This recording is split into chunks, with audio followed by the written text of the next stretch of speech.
नमस्कार। आज हम सलमा सुल्ताना हत्याकांड से जुड़े एक अहम घटनाक्रम पर बात कर रहे हैं। जी। हाल ही में इस केस के आरोपी मधुर साहू, उनकी जमानत याचिका पर हाईकोर्ट का एक फैसला आया है। तो हमारे पास जो खबर है उसी के आधार पर समझने की कोशिश करते हैं कि अदालत का रुख क्या रहा और क्यों रहा। बिल्कुल, देखिए कोई भी क्रिमिनल केस हो उसमें ज़मानत का जो मुद्दा होता है वो बहुत महत्वपूर्ण होता है। और इस केस में जैसा आपने कहा हाई कोर्ट ने ज़मानत दी है, तो ये समझना ज़रूरी है कि किन आधारों पर दी। हाँ, क्योंकि खबर तो यही है कि मधुर साहू को हाईकोर्ट से जमानत मिल गई है। तो पहला सवाल यही उठता है कि भाई जमानत क्यों मिली? हत्या का मामला है। जी, और यहीं पर मतलब मामला थोड़ा समझने वाला है।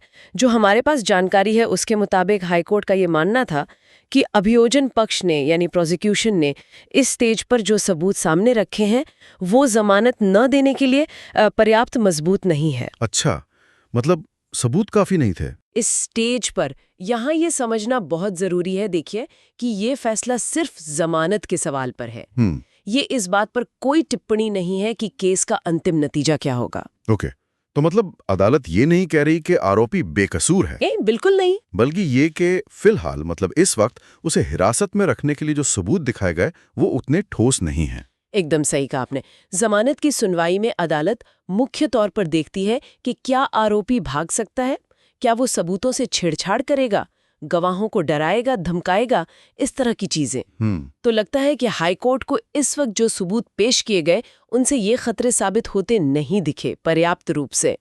तो ये सबूतों की जो मौजूदा स्थिति है उस पर आधारित एक आकलन है। तो इसको क्या हम ऐसे समझ सकते हैं एक तरह से कि जमानत की सुनवाई ये देखती है कि क्या यहाँ इतना धुआं है कि आग का शक हो, जबकि जो पूरा मुकदमा चलेगा वो ये साबित करेगा कि आग असल में लगी भी या नहीं और किसने लगाई। ये समझाने का एक बहुत अच्छा तरीका है। बिल्कुल, जमानत के लेवल पर सबूतों का जो स्टैंडर्ड है वो थोड़ा कम होता है।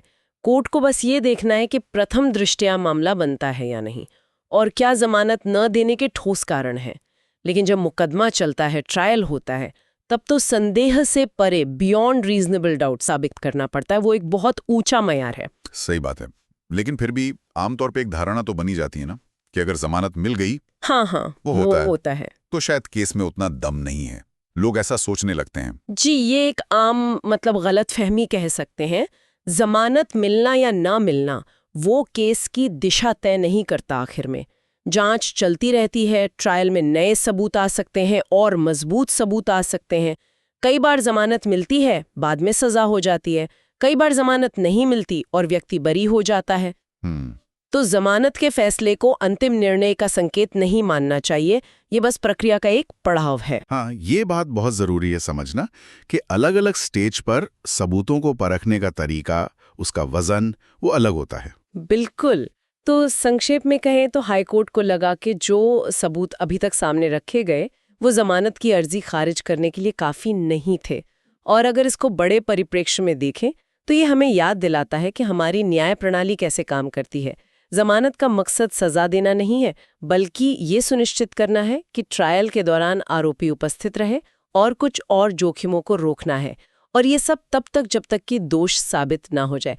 इनोसेंट अंटिल प्रूवन गिल्टी वाला सिद्धांत। तो ये फिर हमें सोचने पर मजबूर करता है कि जो व्यक्तिगत स्वतंत्रता है और जो न्याय प्रक्रिया की जरूरतें हैं, उनके बीच ये संतुलन साधना कितना मतलब नाजुक काम है, खासकर जब अपराध गंभीर हो। बिल्कुल, जमानत के लिए सबूतों का एक स्तर और फिर दोष सिद्धि के लिए संदेह से परे वाला ऊंचा स्तर। शायद इसी फासले में हमारी न्याय प्रणाली की जटिलता भी है और चुनौती भी।